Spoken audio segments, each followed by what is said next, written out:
They smile at you. They tell you they believe in you. They sit across from you at dinner, laugh at your jokes, and say all the right things at all the right times. And yet, something is off. Something underneath the surface that you can feel in your chest before your mind can name it.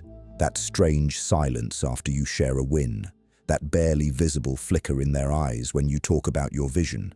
That odd tension that fills the room the moment you walk in, certain, focused, and untouchable. You are not imagining it. You have never been imagining it. Here is the truth that most men are never cold enough to accept. Some of the people sitting closest to you are not in your corner.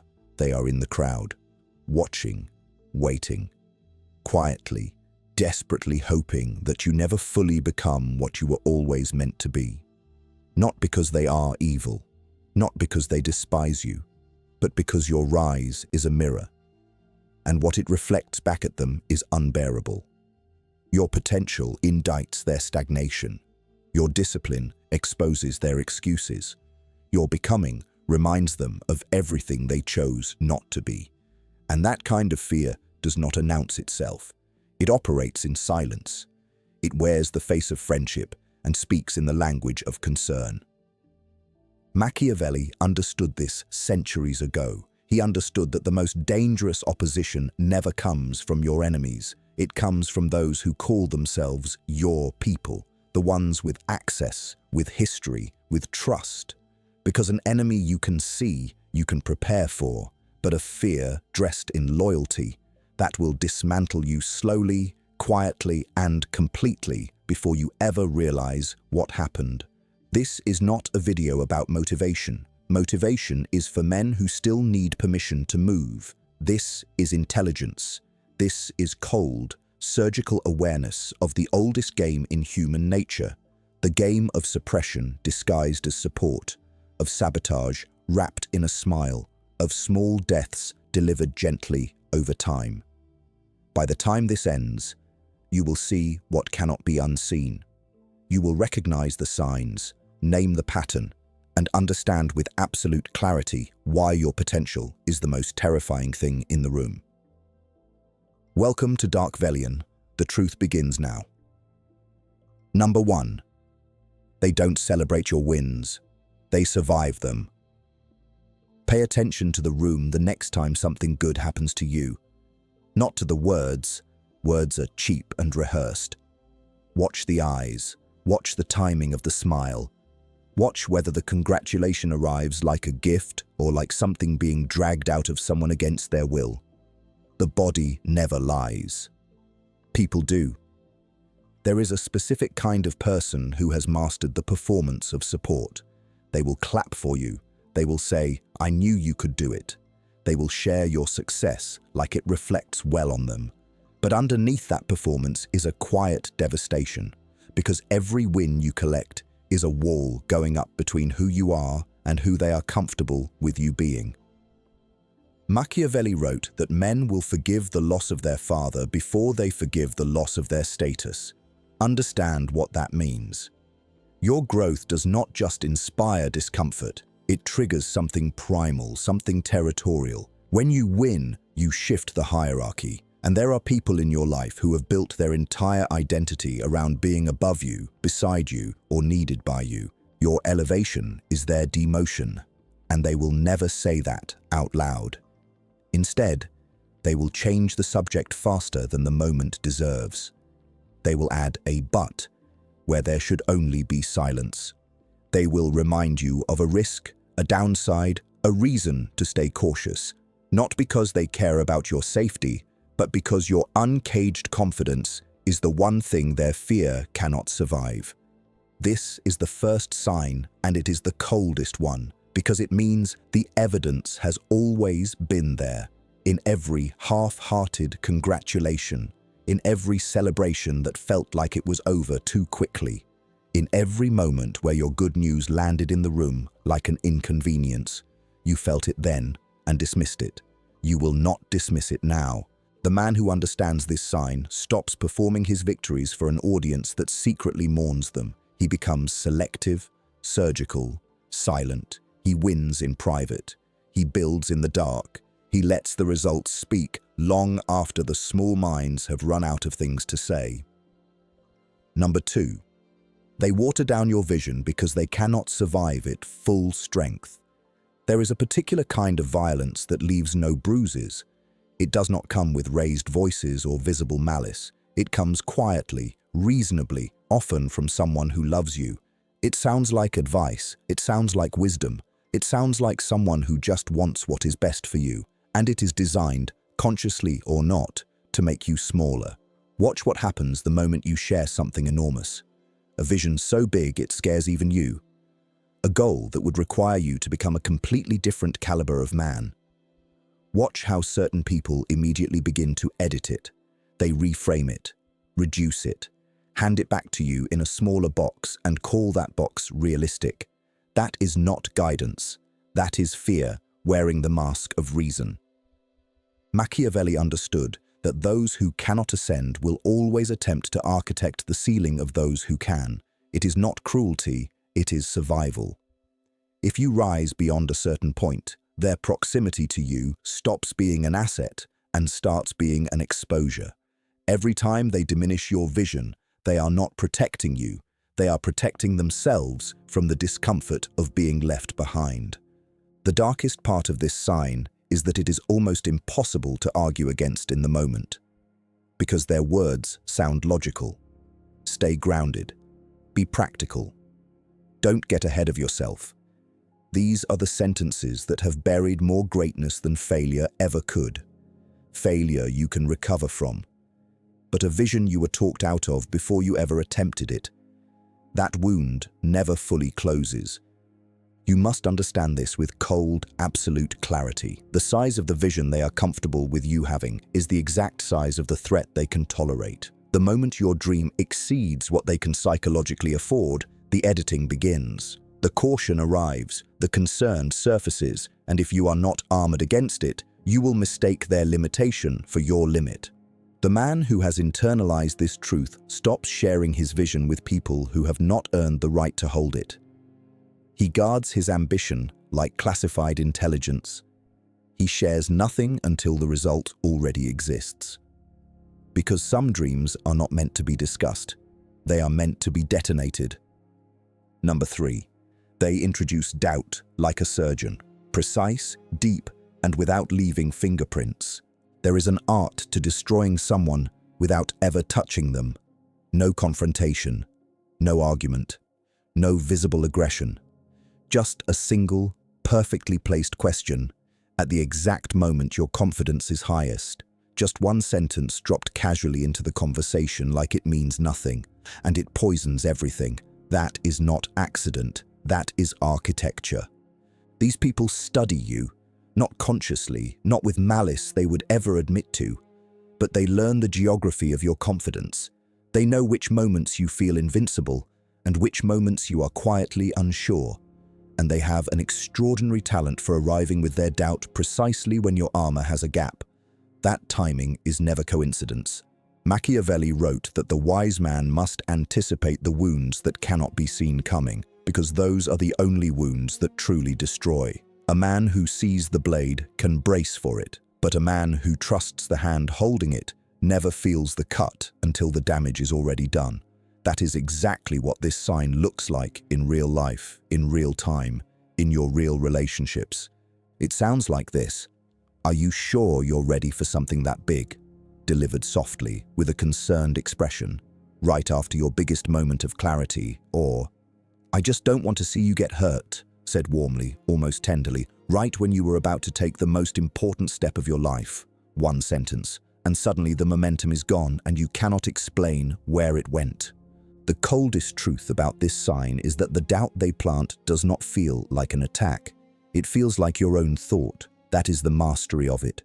By the time it takes root, you have already adopted it as your own internal voice. You are no longer fighting them, you are fighting yourself. And they get to stand there, clean, concerned, completely innocent in their own mind. The man who recognizes this pattern develops an immunity that cannot be negotiated with. He learns to trace every sudden doubt back to its origin. He asks himself, was this thought already mine, or was it handed to me? Because not every voice in your head belongs to you. Some were installed by people who needed you uncertain to feel safe. Number 4. They keep you bonded to your past self because your evolved self destroys them. There is a prison with no walls, no guards, and no locks.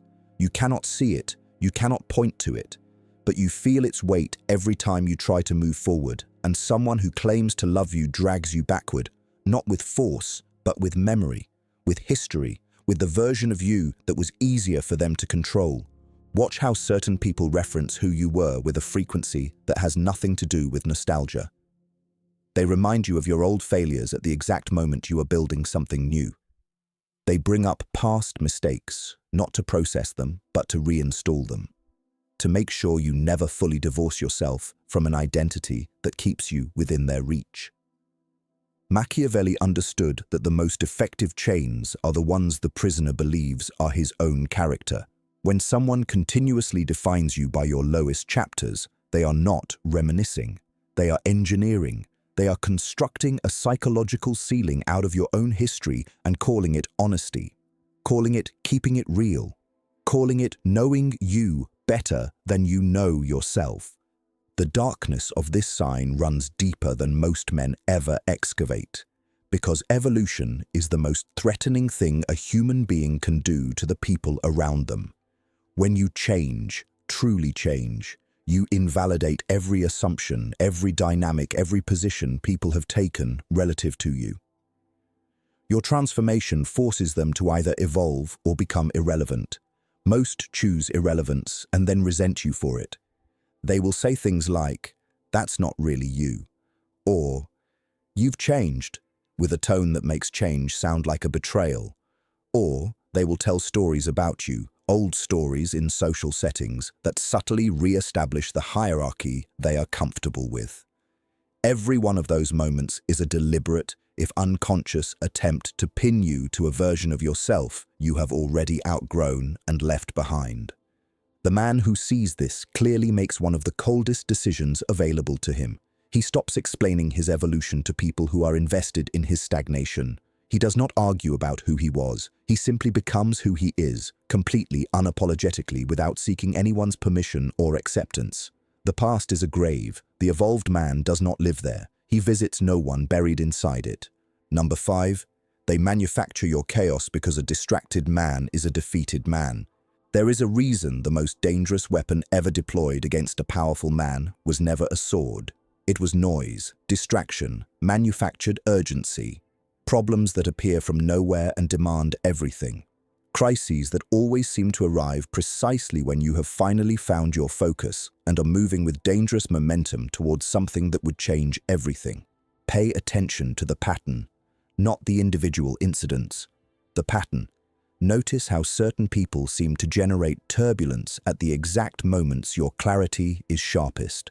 A sudden emotional crisis, an urgent problem only you can solve. A conflict that materializes from nothing and consumes days of your mental energy. None of it feels coordinated, all of it is. Machiavelli wrote that the prince who cannot control his own attention cannot control his own kingdom. Every external chaos inserted into your life is a direct attack on your internal sovereignty. And the people who fear your potential understand this instinctively, perhaps without ever consciously articulating it.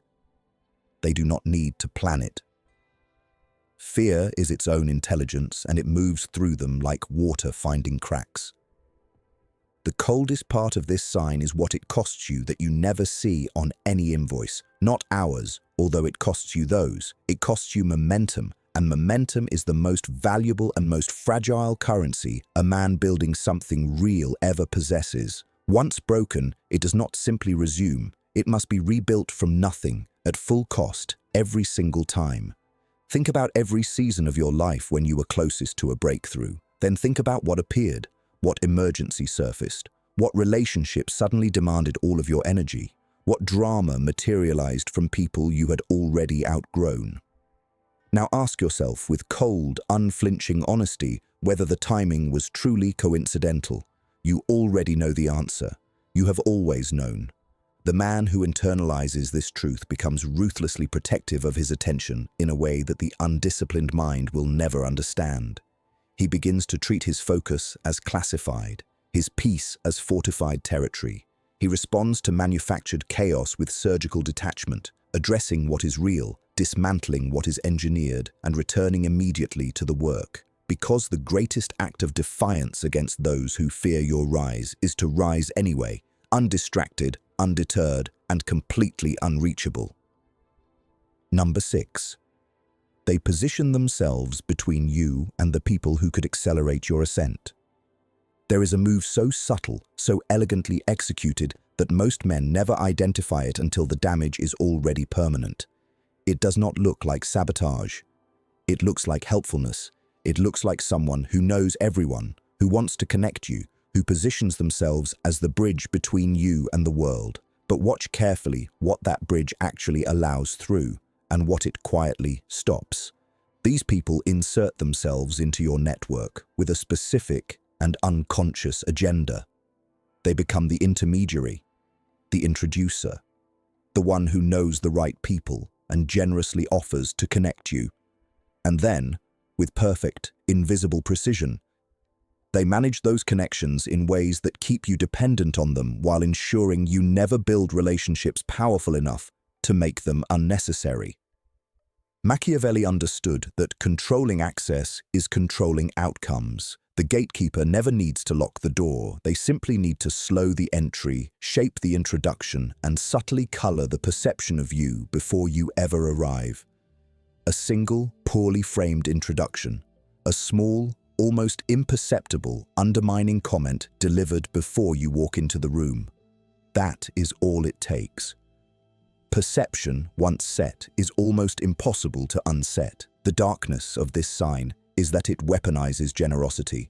These people will genuinely believe they are helping you, and that sincerity makes them more dangerous than any open enemy could ever be. Because you cannot argue against a favor, you cannot call out a gift, you are left standing there, grateful, while the ceiling they constructed around your network remains completely invisible to everyone, including them. Look back at every meaningful connection that somehow never fully materialized, every mentor relationship that stalled, every collaboration that died quietly before it began, every room you almost entered but somehow never did. Then look at who was positioned between you and that door. Not always, but sometimes, more times than coincidence can explain, and that number will disturb you. The man who recognizes this sign does something that appears antisocial to the untrained eye, but is actually pure strategic intelligence. He begins building his network directly, quietly, and independently. He stops routing his ambition through people who have a vested interest in managing its reach. He understands that the most important relationships in his future must be built without a middleman, because some doors were never meant to be opened by someone else's hand. Number 7. They punish your silence and solitude because an isolated lion is the most dangerous thing alive. There is a specific discomfort that certain people develop when you begin to need them less. When you start choosing silence over conversation, solitude over socializing, depth over distraction. When you begin disappearing into yourself and returning sharper, colder, more certain. They do not celebrate that evolution. They pathologize it. They make your withdrawal into a problem that needs to be solved. Watch how they frame your solitude, not as discipline, not as focus, not as the deliberate, strategic withdrawal of a man who is building something that requires his complete and undivided internal resources. They frame it as isolation, as arrogance, as you thinking you are better than everyone, as something broken in you that their company is generously offering to fix. That framing is not concern. That is control. Machiavelli wrote that the man who learns to be alone with himself without discomfort possesses a power that no external force can destabilize. Solitude is not weakness. It is the forge. It is where identity hardens, where strategy crystallizes, where the noise of other people's fear stops drowning out the signal of your own instinct. The people who fear your potential understand this, and they will do anything to keep you out of that forge. The coldest dimension of this sign is what they are actually afraid of when you go silent. They are not afraid of losing you. They are afraid of what you become when they cannot access you. Because access is influence, and influence is the mechanism through which your direction gets subtly shaped, your confidence quietly managed, your edges gradually softened until you are comfortable enough to be around and small enough to be safe. Your silence removes that mechanism entirely. Think about every time you entered a period of intense focus and solitude and felt the social pressure to return, to explain yourself, to justify your withdrawal to people who had no right to demand an explanation. Think about the guilt that was manufactured around your need for depth. That guilt was not accidental. It was a retrieval system designed to pull you back into visibility, back into availability, back into a version of yourself that could be monitored and managed. The man who has decoded this sign guards his solitude with the same ferocity he guards his ambitions. He disappears without announcement and returns without apology. He understands that the most terrifying version of himself is built entirely in private, in the silence that other people cannot penetrate, cannot influence, and cannot survive. Number 8. They mirror your moves because imitation is the last weapon of a man who knows he cannot beat you. There is a particular moment in your ascent when something strange begins to happen. The same people who subtly discouraged your vision start quietly adopting pieces of it. The goals they once called unrealistic suddenly appear in their own language. The habits they once mocked you for begin showing up in their routine. The path they told you was too dangerous becomes the path they are now attempting to walk, and they will never once acknowledge where it came from. This is not inspiration. Do not romanticize it. Inspiration acknowledges its source. What these people practice is extraction, the quiet, shameless harvesting of your vision, your strategy, your identity, repackaged without credit and deployed as their own. It is the most revealing sign of all because it exposes the complete architecture of their fear. They spent months trying to stop you. Now they are trying to become you. Machiavelli understood that men reveal their true assessment of you not through their words, but through their mimicry. When an enemy begins to copy your methods, he has already conceded the war internally. He has already accepted in the deepest, most unspoken part of himself that your way is superior. The imitation is an admission, a confession delivered in behavior because it could never be delivered in words. The darkness embedded in this sign goes beyond the theft itself. It lies in what the mimicry does to you psychologically if you are not armored against it. It creates confusion. It makes you question your originality. It blurs the lines of your identity at the exact moment your identity should be solidifying into something unassailable. That confusion is not a side effect. In the hands of a fearful person, it is the entire point. Look at who began moving in your direction the moment you stopped needing their validation. Look at who suddenly discovered ambitions that sound eerily familiar. Look at who is now standing in front of a mirror trying on the identity you built through years of silence, sacrifice, and solitude. They could not diminish you. They could not distract you. They could not dismantle you. So now they are wearing you like a disguise and calling it their own journey. The man who sees this clearly feels no anger. Anger would mean they still have access to his emotional state. And that access was revoked long ago. He watches with cold, detached clarity and understands that imitation at this level is not flattery. It is a war trophy, proof that he was always worth fearing, always worth studying, and always, completely, irrevocably, ahead.